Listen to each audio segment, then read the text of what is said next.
दोस्तों नमस्कार, मैं धनवंत सिंह राठौर, राष्ट्रीय अध्यक्ष क्षत्रिय सेवा महासंघ। दोस्त, कल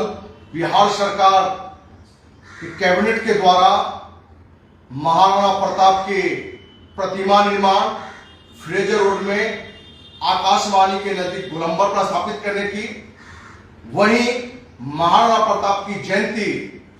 9 मई को राजकीय समारोह के रूप में पारित की गई है,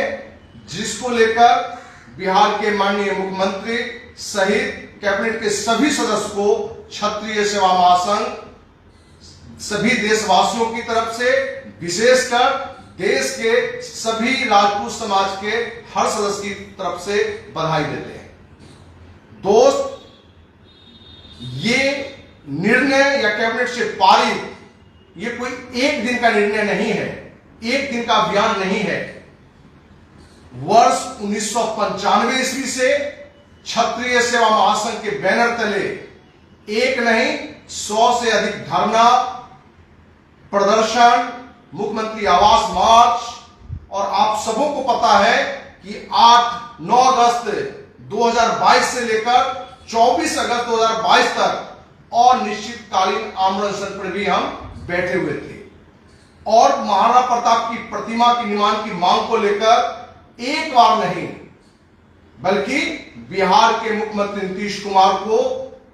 25 से अधिक बार पत्र भी दिया गया है। हम ये कहें कि अनेकों कार्यक्रम आयोजित किए गए हैं, लेकिन जो मुख्य रूप से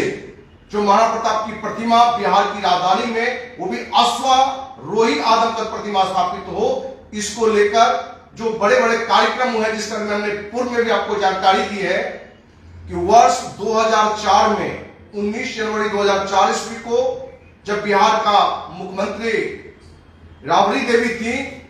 उस समय क्षत्रिय सेवा महासंघ के बैनर तले ही पूर्व मुख्यमंत्री लालू प्रसाद यादव के द्वारा भी महाराणा प्रताप की प्रतिमा की, वो भी अश्वारोही प्रतिमा, राजधानी के मुख्य चौराहे पर, मुख्य गोलंबर पर स्थापित करने की घोषणा हमने करवाई थी। ये आप सबों को पता है, लेकिन अगली सरकार उनका नहीं होने के कारण ये घोषणा कार्यरूप परिणत नहीं ले पाया। दोस्त, बिहार के मुख्यमंत्री नीतीश कुमार उस समय सत्ता में नहीं थे, लेकिन मई 2004 ईस्वी में ही महाराणा प्रताप की जयंती के अवसर पर उन्होंने घोषणा किया था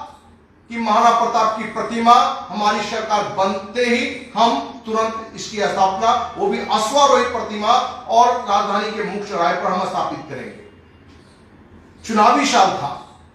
लालू यादव की घोषणा के लिए भी और मुख्यमंत्री नीतीश कुमार के लिए भी चुनावी साल था, और कहीं ना कहीं वोट की राजनीति के तहत इन दोनों ने ये घोषणा की थी। जहां 2004 में घोषणा की और आज मई खत्म होने के बाद जून 2022 ईस्वी है। दोस्त, हम आपको जानकारी दें कि बीच बीच में बिहार के मुख्यमंत्री नीतीश कुमार को पत्र लिखकर एक समय भी हम निर्धारित करते थे कि इस समय के अंदर आप महात्मा की प्रतिमा स्थापित नहीं करते हैं तो धरना पर बैठेंगे, अनशन पर बैठेंगे।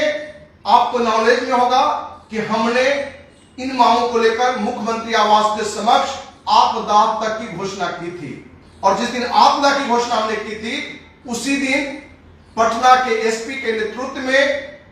दर्जनों फोर्स के द्वारा सुबह में ही हमारी गिरफ्तारी कर ली गई थी, जो शाम में फिर से हमें छोड़ा गया था।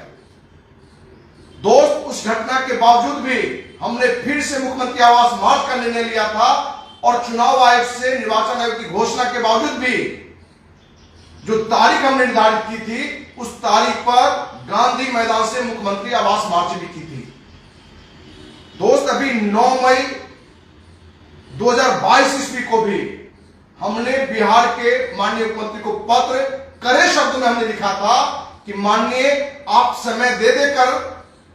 महाराणा प्रताप की प्रतिमा निर्माण की तारीख को आगे बढ़ा रहे हैं, और जगह की बात दोस्तों बताए, जदयू के ही एमएलसी जो अपने ही समाज से हैं, उन्होंने मीडिया में आकर भी जानकारी दी थी उनसे जुड़े लोगों ने भी आके जानकारी दी थी कि महाराणा प्रताप की प्रतिमा मैकडॉवेल गोलंबर, जो कि पटना शहर से बाहर है,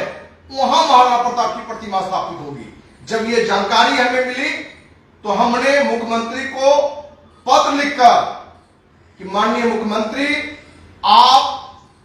राजपूत समाज के ही पूर्व प्रधानमंत्री चंद्रशेखर जी को जो उनको सम्मान देना चाहिए, आपने नहीं दिया और राजधानी के बाहर, शहर के बाहर गांधी नगर गांव में छोटे से पार्क में अपनी प्रतिमा स्थापित की। ये गलती आप दोबारा नहीं करेंगे, क्योंकि महाराणा प्रताप महामानव थे, शूरवीर थे और देश के इतिहास में नहीं, दुनिया के इतिहास में इनका कोई उदाहरण नहीं रहा है। इनके स्वाभिमान को लेकर देश के ही लोग नहीं बल्कि दुनिया के लोग गान गाया करते हैं। इसलिए महाराणा प्रताप की प्रतिमा का निर्माण आप करबिगैया से और वो लोग जाने वाली जो गोलंबर है वहां स्थापित करें, नहीं तो राजधानी के जो मुख्य गोलंबर है शहर के, वहां स्थापित करें। और दोस्तों, अंत जो राज्य सरकार ने मैकडॉवेल का गोलंबर पर महाराणा प्रताप की प्रतिमा का निर्णय लिया था, जिसको लेकर अपने समाज के एमएलसी ने घोषणा भी की थी या जानकारी लोगों में दी थी, इसका क्षत्रिय सभा महासंघ ने कड़ा विरोध किया था। और आज पूरे देशवासियों के आशीर्वाद या सहयोग के हैं, और विशेषकर पूरे देश के राजपूत समाज और विशेषकर बिहार के राजपूत समाज का कहीं न कहीं सहयोग और एक बड़ा आशीर्वाद क्षत्रिय सभा महासंघ के साथ था। और अंत कल आपको ये विजय श्री हासिल हुआ है। दोस्त, आज भी जो जानकारी दी गई है वो जानकारी प्रतिमा निर्माण की है। हमने ये